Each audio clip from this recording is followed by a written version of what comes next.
यो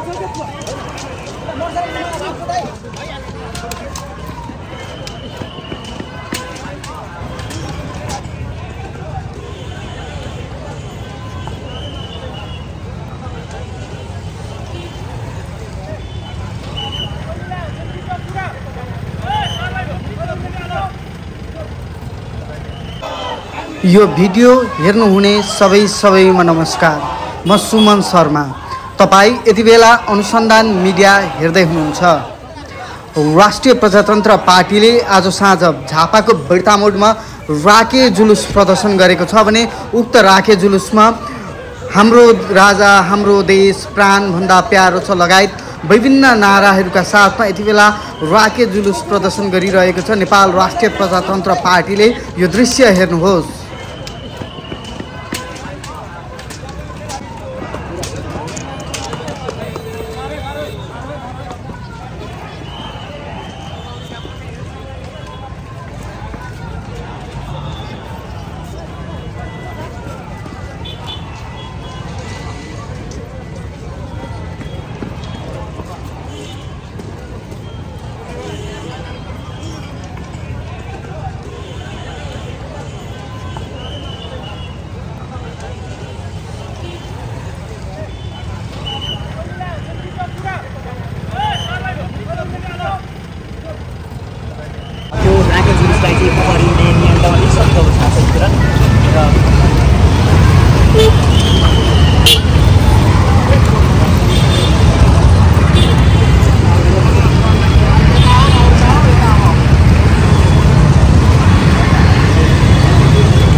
ठुलो मात्रामा नेपाल सशस्त्र प्रहरी बलका टिम र नेपाल प्रहरीलाई सुरक्षाका लागि झापाको बिर्तामोडमा तैनात गरिएको छ भने नेपाल राष्ट्रिय प्रजातन्त्र पार्टीले विभिन्न नाराका साथ आन्दोलन गरिरहेको छ।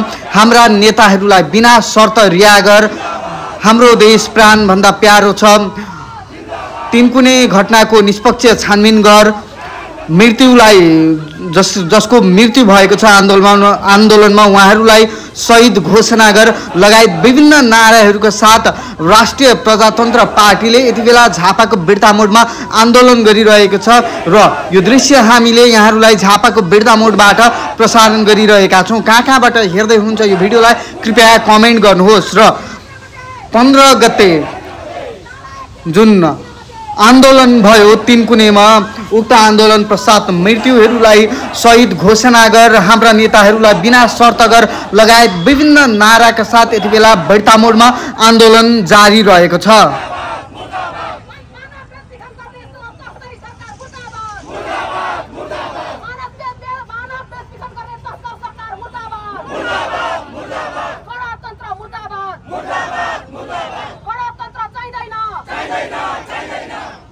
उपस्थित सम्पूर्ण महानुभावहरू, हामीले आज देशैभर यो सांकेतिक रूपमा हामीले विरोध सभाको कार्यक्रम गरेका छौँ। सबै पालिकामा, झापाका सबै पालिका मात्र नभएर देशका सबै पालिका गाउँपालिकाहरूमा यो विरोधको सांकेतिक रूपमा हामीले निक्लेका छौँ। भोलिबाट देशव्यापी रूपमा यस्ता कार्यक्रमहरू अझ बृहत रूपमा हुने कुरा म यहाँहरूलाई जानकारी गराउन चाहन्छु। हामीले भन्दै गरेको कुरा, हिजो गर्दै गरेको कुरा, आन्दोलनका कुराहरू सरकार पक्षबाट जे जति ज्याजती भएको छ त्यसको निष्पक्ष छानबिन गर्नको लागि हामीले यो सांकेतिक कार्यक्रमको आयोजना गरेका हौँ।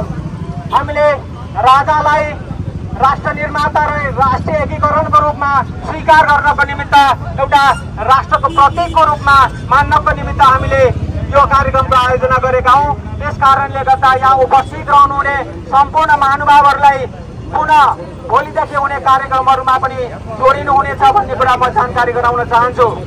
उपस्थित सम्पूर्ण महानुभावहरू, राज्य सत्ता हामीसँग किन यति धेरै डराएको छ हामीलाई त्यो थाहा छैन।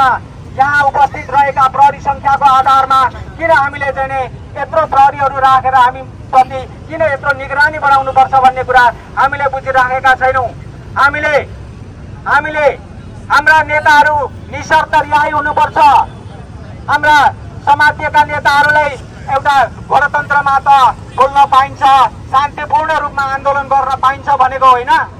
खोइ त आज त्यही शान्तिपूर्ण आन्दोलन गरिरहँदा आफ्ना एजेन्डाहरू प्रस्तुत गरिरहँदा हाम्रा नेताहरूलाई किन हिरासतमा राखिएको छ? सरकारले यो कुराको जवाब दिनुपर्छ र निशर्त रूपमा हाम्रा ती नेताहरूलाई रिहाई गर्नुपर्छ। अन्यथा योभन्दा ठुला कार्यक्रमहरू मार्फत, दबावमूलक कार्यक्रमहरू मार्फत हामी हाम्रा नेताहरूलाई हामी आफै निकालेर ल्याउँछौँ, हामी छुटाउन चाहन्छौँ। र 15 गतेको आक्रमणमा, सरकारद्वारा गरिएको आक्रमणमा 2 जनाले ज्यान गुमाउनु भएको छ। उहाँहरूलाई शहीद घोषणाको निमित्त पनि हामी जोरदार माग गर्दछौँ भन्दै यो सभामा उपस्थित रहनु भएर साङ्केतिक रूपमा यो सभामा उपस्थित हुने तपाईँ तमाम साथीहरूलाई हार्दिक धन्यवाद दिँदै पुनः यस्ता कार्यक्रमहरूमा पुनः जोडिनुपर्छ भन्ने कुरा जानकारी गराउन चाहन्छु र यो कार्यक्रम पनि यही समापन भएको जानकारी गराउन चाहन्छु। धन्यवाद।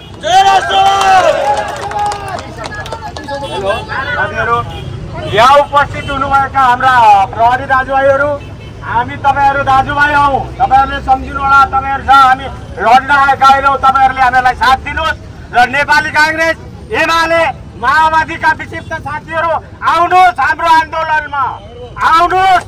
यी भ्रष्टहरूलाई यहाँबाट हटाएर हामीले हाम्रो राष्ट्र संस्थालाई कायम गरौँ। आउनुहोस्, भोलिदेखिका आन्दोलनहरूमा एकसाथ भएर जाउँ। धन्यवाद।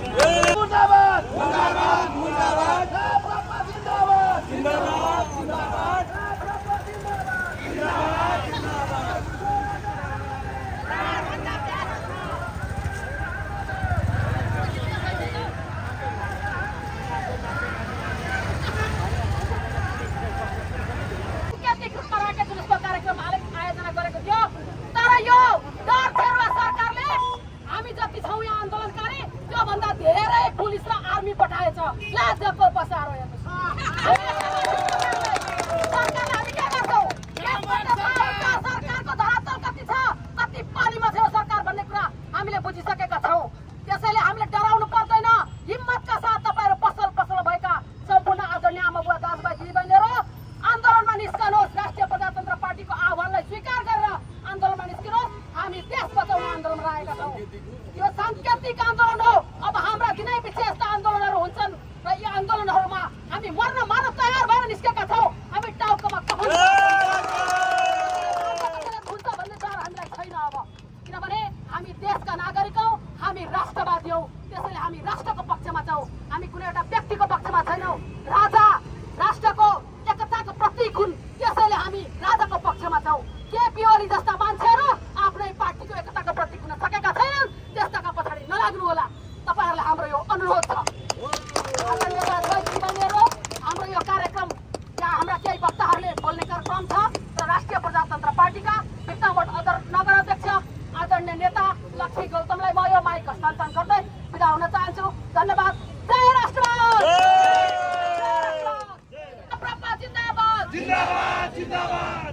हाम्रो आन्दोलन जारी छ। हाम्रो आन्दोलन जारी छ।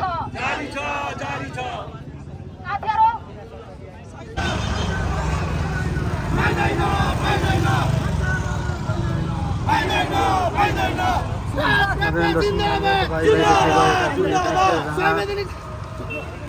विरोध प्रदर्शन भइरहेको छ। नेपाल प्रजातन्त्र पार्टीको टिमले यति बेला विरोध जनाइरहेको यो दृश्य यहाँहरूलाई हामीले प्रसारण गरिरहेका छौँ। केही समय अगाडि राके जुलुस पनि नियन्त्रणमा लिएको छ नेपाल प्रहरीले भने।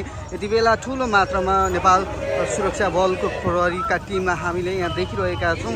दृश्य यहाँहरूलाई हामीले बेडतामोडबाट प्रसारण गरिरहेका छौँ। जिंदाबाद जिंदाबाद गणतन्त्र